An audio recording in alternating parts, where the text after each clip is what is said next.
হাজারো ব্যথা বেদনার পরে ফিরে আসনি তুমি আপন ঘরে।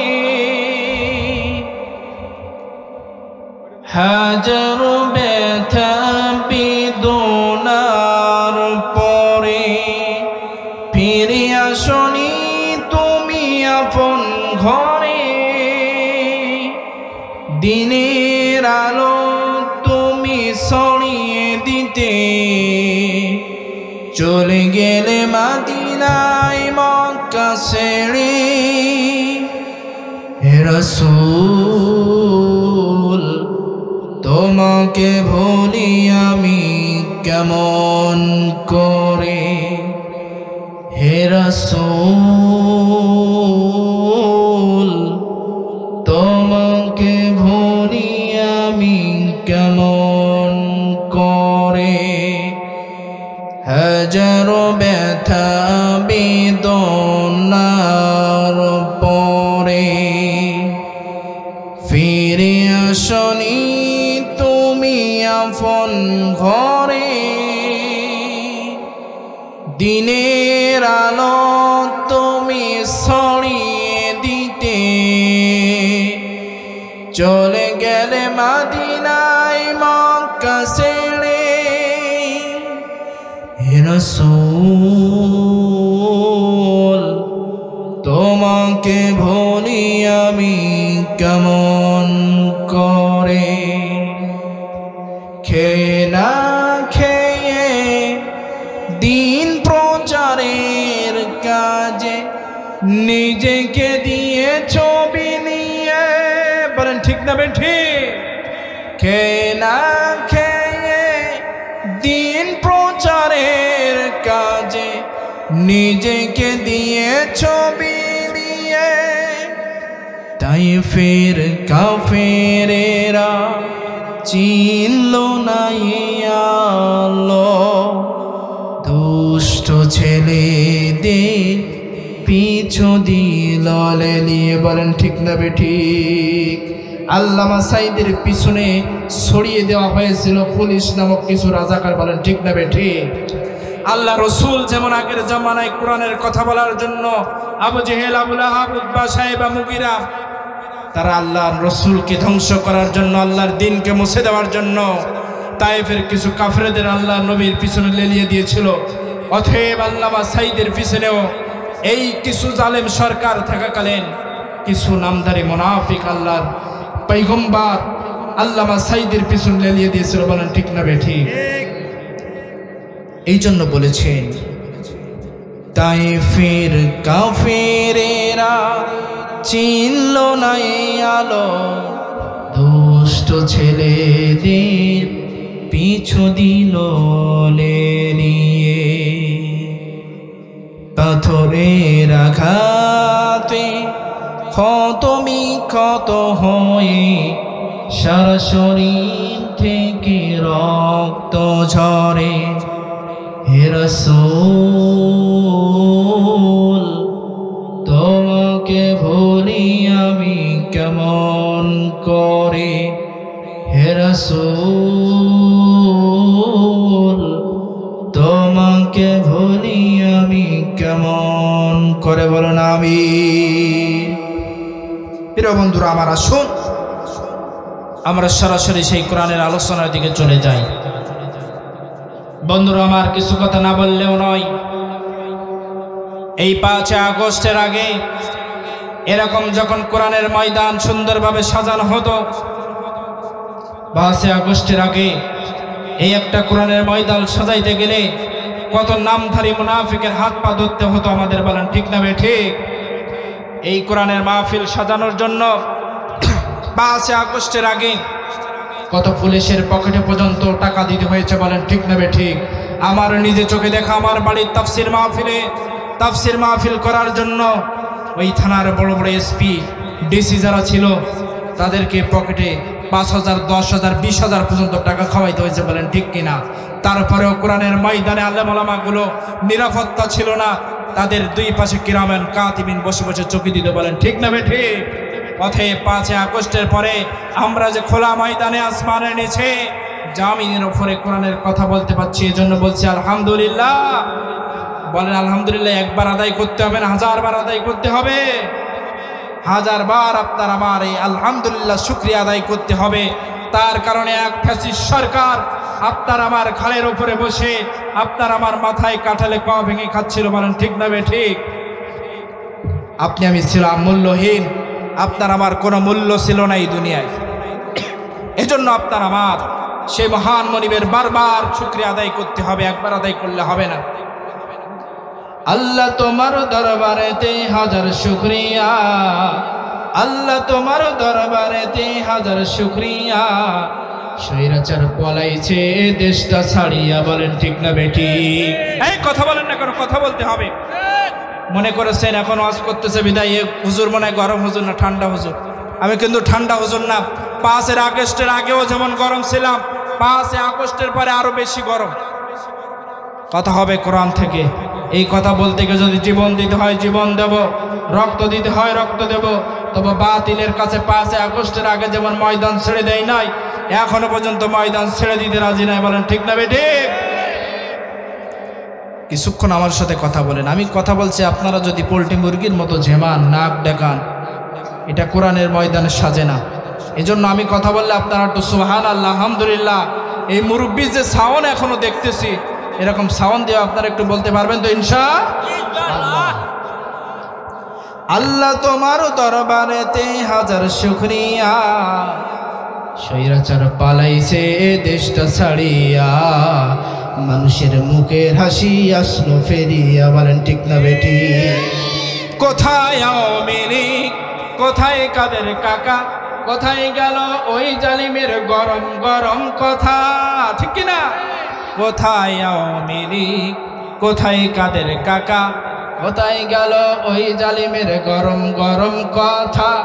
খেলা হবে বলেছিল না? খেলা হবে, খেলা হবে। আসো, তোমাদের খেলা খেলতেছে কে এখন? খেলার মালিক কে? খেলা হবে, খেলা হবে, খেলা হবে বলে কাকা গেল পালাইয়া। স্বৈরাচার পালাইছে দেশটা ছাড়িয়া, সবার মুখে আসলো হাসি ফেরিয়া। বলেন ঠিক না বেটি? আমরা 1000 বার আল্লাহর শুকরিয়া আদায় করবো। বলেন আলহামদুলিল্লাহ। প্রিয় বেটা মুসলমান, আমি হয়তো বা আপনারা দেখতে পাচ্ছেন ছোট বক্তা, কি ওয়াজ করব জানি না। আসুন স্বল্প সময় আপনাদের কিছু আজকের মেসেজ দিয়ে যাই। আল্লাহ রাসূল সাল্লাল্লাহু আলাইহি ওয়াসাল্লাম বসে আছেন এমন অবস্থায় আবু বকর সিদ্দিক রাদিয়াল্লাহু তাআলা আল্লাহর নবীর কাছে আসলেন। এসে আল্লাহর নবীকে ডাক দিয়ে বলেন, আল্লাহর নবী, আপনাকে কেমন যেন আজকে মুরব্বী মুরব্বী পানা দেখা যায়, আপনাকে কেমন যেন আজকের বয়স্ক বয়স্ক মানুষ মতো দেখা যায়। আল্লাহর নবী বসে আছেন, আবু বকর বলছে আপনাকে কেমন যেন বয়স্ক বয়স্ক দেখা যায়। আল্লাহর নবী, আপনার কি বয়স হয়ে গেছে নাকি?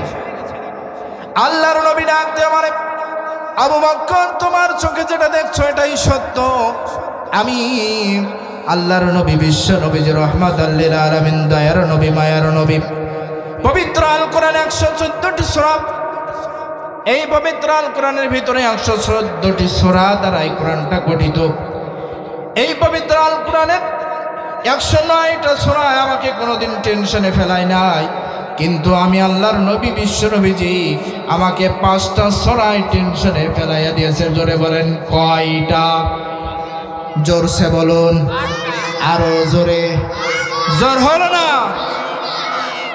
আল্লাহর নবী ডাক দিয়ে বললেন, আবু বকর, পবিত্র কোরআনের 114টি সূরা, 9টি সূরা, 109টি সূরা আমাকে টেনশনে ফেলাইতে পারে নাই, কিন্তু আবু বকর রে, আমি আল্লাহর নবী, বিশ্ব নবীজি, রহমাতুল লিল আলামিনকে 5টা সূরায় টেনশনে ফেলাইয়া দিয়েছি। বন্ধুরা বলেন তো, এই 5টা সূরা আমাদের জানার দরকার আছে না না? আসুন এই 5টি সূরা নিয়ে আমি কিছুক্ষণ আলোচনা করবো ইনশাআল্লাহ, যদি সময় পাই। আপনাকে আমাকেও জানার দরকার আছে যে কোন 5টি সূরা আল্লাহর নবীকে এত টেনশনে ফেলে অল্প বয়সে বৃদ্ধ বানিয়ে দিল। হযরত জাবের রাদিয়াল্লাহু তাআলা বলতেছেন, আমি একদিন রাত্রে চাঁদের দিকে একবার তাকাই এবং আল্লাহর নবীর দিকে একবার তাকাই, দেখি কে বেশি সুন্দর। আহা, জাবের রাদিয়াল্লাহু তাআলা হাদিসের ভিতরে বলতেছেন, আমি চাঁদের ভিতরে দুই একটা খুঁট পেলাম, কিন্তু আল্লাহর নবীর চেহারার ভিতরে কোনো খুঁট পেলাম না। বলুন না সুবহানাল্লাহ। প্রিয় বন্ধুরা আমার, শুধু এই নয়, আল্লাহর নবীর কয়টি সোনায় বৃদ্ধ বানাইলো? 5টা। আল্লাহর নবী মা আয়েশা সিদ্দিকা ডাক দিয়ে বললেন, ও দুনিয়ার মুসলমান, তোমাদের কাছে একটা সূর্য, তোমাদের সূর্যটা সকালে উদিত হয়, সন্ধ্যাবেলায় ডুবে যায়, কিন্তু আমি আয়েশার কাছে 2টা সূর্য। এশার নামাজ পড়ে যখন আমার নবী প্রাণের স্বামী বিশ্ব নবীজি আমার ঘরে আসেন, রূপের ঝলকানি দেয় এমন যে হারানো সুষ্টা পর্যন্ত আমি খুঁজে পাই। বলুন না সুবহানাল্লাহ। শুধু এই নয়, হাদিসের ভিতরে আসতেছে মা আয়েশা সিদ্দিকা বলতেছেন, আমার নবী আমার স্বামী এমন সুন্দর চেহারা, ও মিশরের মেয়েরা, তোমরা নাকি ইউসুফ আলাইহিস সালাতু ওয়াস সালামের চেহারা দেখে আপেল কাটতে গিয়ে আঙ্গুল কেটে ফেলাইছিলে, যদি ওখানে ইউসুফ আলাইহিস সালাতু ওয়াস সালাম না থেকে আমার নবী এতিম নবী বিশ্ব নবী রাহমাতাল লিল আলামিন থাকতো, তোমরা ওখানে আঙ্গুল না কেটে তোমাদের নিজের কলিজা কেটে ফেলতে। বলুন না সুবহানাল্লাহ। এত সুন্দর নবীর চেহারা নষ্ট হয়ে গেল কয়টি সূরায়? 5টি সূরায়। প্রিয় বন্ধুরা আমার, আসুন আমরা সেই 5টি সূরা একে একে করে কিছুক্ষণ আলোচনা শুনি। আল্লাহর নবী আবু বকরকে ডাক দিয়ে বলেন, আবু বকর, আমার 5টি সূরায় বিরুদ্ধ বানিয়ে ফেললো, টেনশনে ফেলিয়ে দিল। প্রথম নাম্বার সূরা সূরাতুল হুদ, দ্বিতীয় নাম্বার সূরা পবিত্র কোরআনের সূরাতুল ওয়াকিয়া, তৃতীয় নাম্বার সূরা সূরাতুল মুরসালাত, চতুর্থ নাম্বার সূরা সূরাতুত তাকবীর, আর পঞ্চম নাম্বার সূরা হলো সূরাতুন নাবা।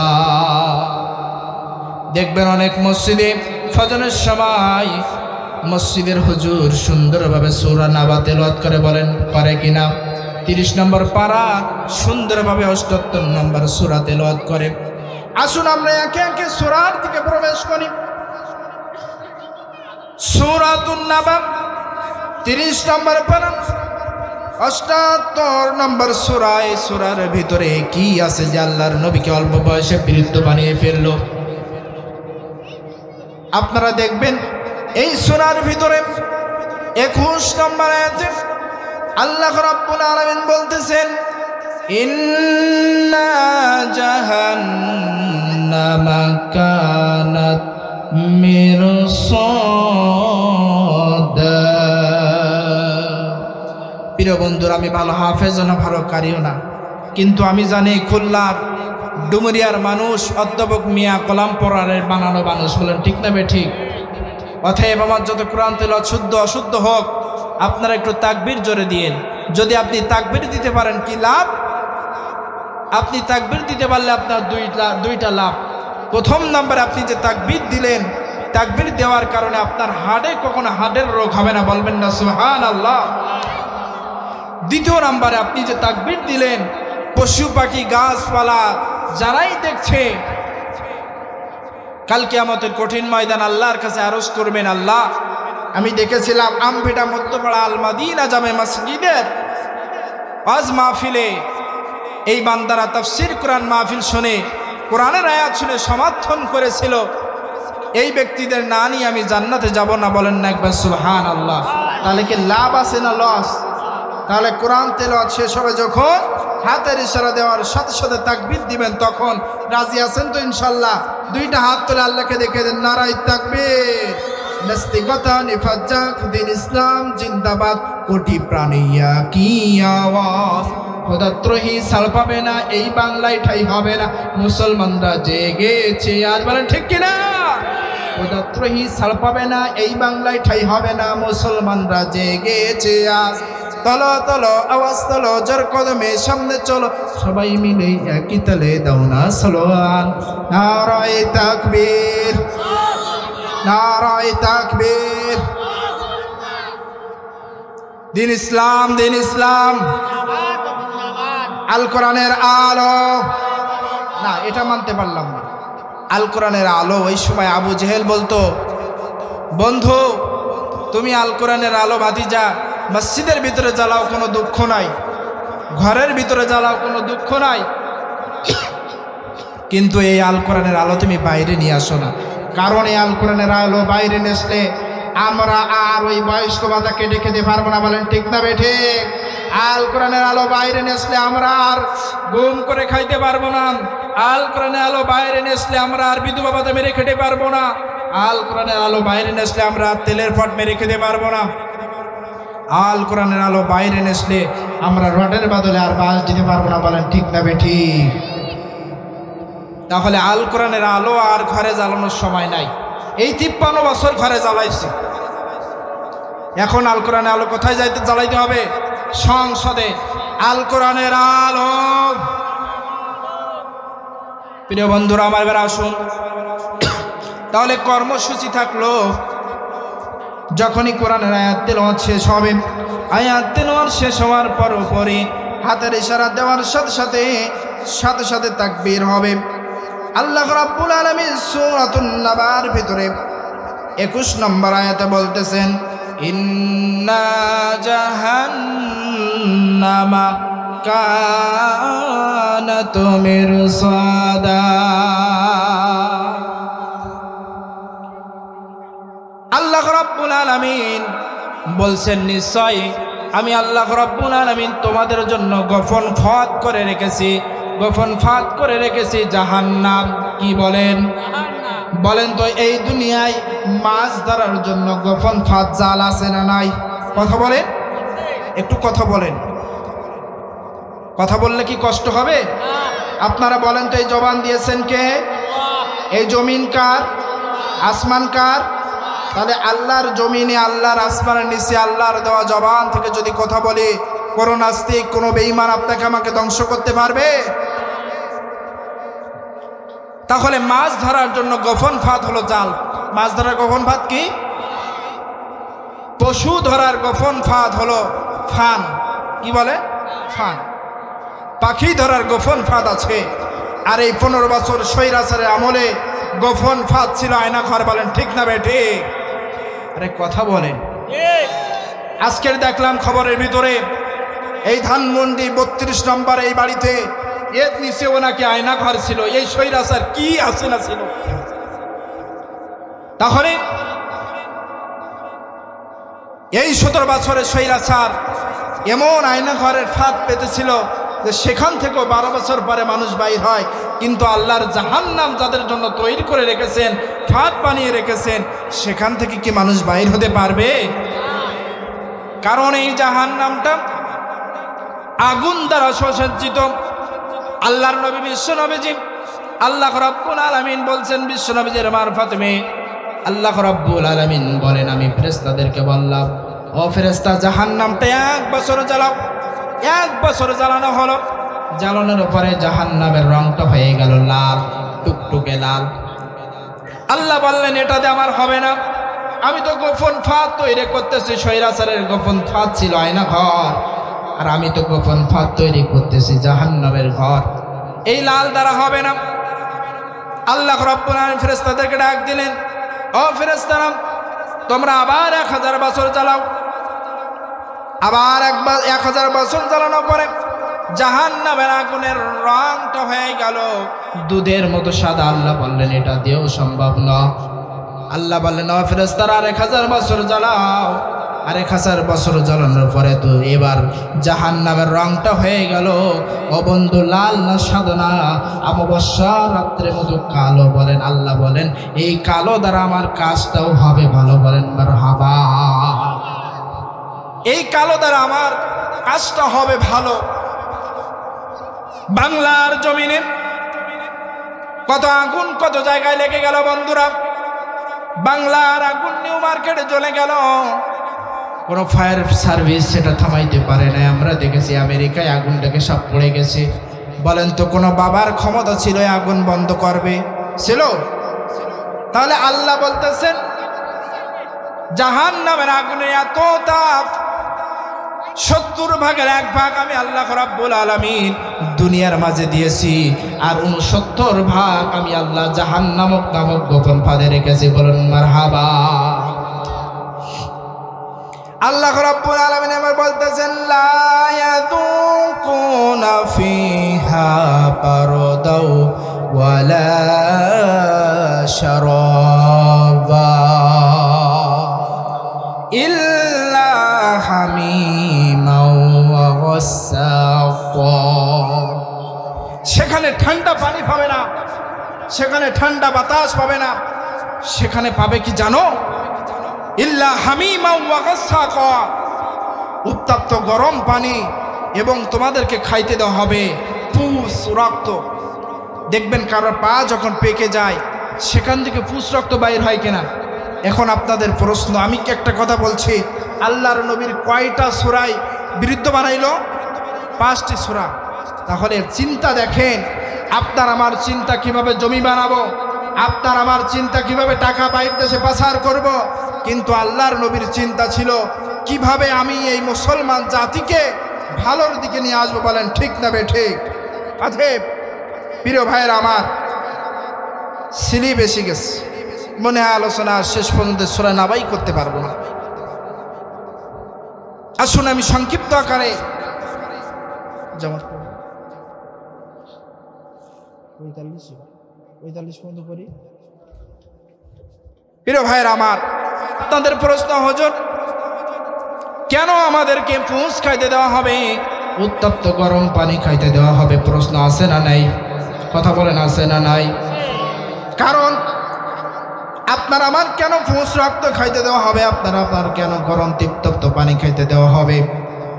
কারণ এই দুনিয়ার মাঝে আল্লাহ আপনাকে আমাকে সৃষ্টি করার পরে সুন্দরভাবে বলে দিয়েছিল তোমরা হালাল আর হারাম বেছে খাও। কি বলেন? হালাল আর হারাম। এখন কি হালাল হারাম বেছে খাচ্ছে? আল্লাহ বলতেছে হারাম বলতে তোমাদের জবানটা বন্ধ হয়ে যাবে, আর তোমরা যারা দুনিয়ার মাঝে হারাম খাবে তোমাদের জন্য জাহান্নাম বন্ধ হচ্ছে কিনা মুখ? জাহান্নামও তোমাদের জন্য, জান্নাত তোমাদের জন্য বন্ধ, জাহান্নাম তোমাদের জন্য খোলা।